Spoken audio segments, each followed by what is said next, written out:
कांदा कापताना डोळ्यातून अश्रू का येतात हे आहे यामागचं वैज्ञानिक कारण। जगभरातील स्वयंपाकघरात दररोज वेगवेगळ्या प्रकारच्या भाज्या कापल्या जातात, यामध्ये कांद्याचाही समावेश केला जातो। कांदा हा सर्वांनाच माहीत आहे, ही एक अतिशय साधी फळभाजी आहे जी आपल्या सर्व घरांमध्ये रोज वापरली जाते। जेवणातही प्रत्येक पदार्थात कांद्याचा वापर केला जातो, जसे की डाळ, भाजी, भजी, पुलाव, भात अशा प्रत्येक पदार्थात कांद्याचा वापर केला जातो।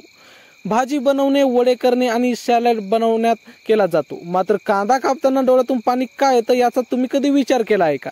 कांद्यामध्ये असे कोणते गुणधर्म असतात ज्यामुळे डोळ्यातून पाणी येतं? या संदर्भात अधिक माहिती जाणून घेऊयात। यामुळे डोळ्यातून पाणी येतं। कांदा कापताना डोळ्यातून अश्रू तर येतातच, पण त्यामुळे डोळ्यांना तीव्र जळजळ आणि खाज सुटू लागते।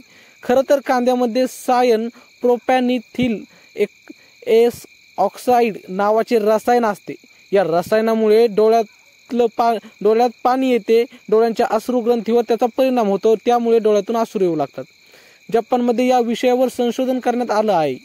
या संशोधनानुसार कांदा कापताना डोळ्यात पाणी येण्याचे कारण लॅक्रिमेटरी फॅक्टर सिथेस एन्झाईम आहे। खरं तर जेव्हा आपण कांदा कापतो किंवा खोलतो तेव्हा त्यात असलेले लॅक्रिमेटरी फॅक्टर सिथेस एन्झाईम हवेत मिसळते। यानंतर ते एन्झाईम सल्फ्युरिक ॲसिडमध्ये बदलते आणि आपल्या डोळ्यात पाणी येऊ लागते।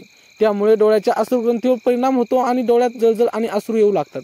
विशेष म्हणजे डोळ्यात जळजळ झाल्यानंतरही लोक कांदा खाणं सोडत नाहीत।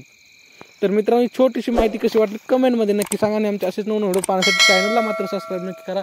भेटूया पुढच्या व्हिडिओमध्ये, तोपर्यंत धन्यवाद।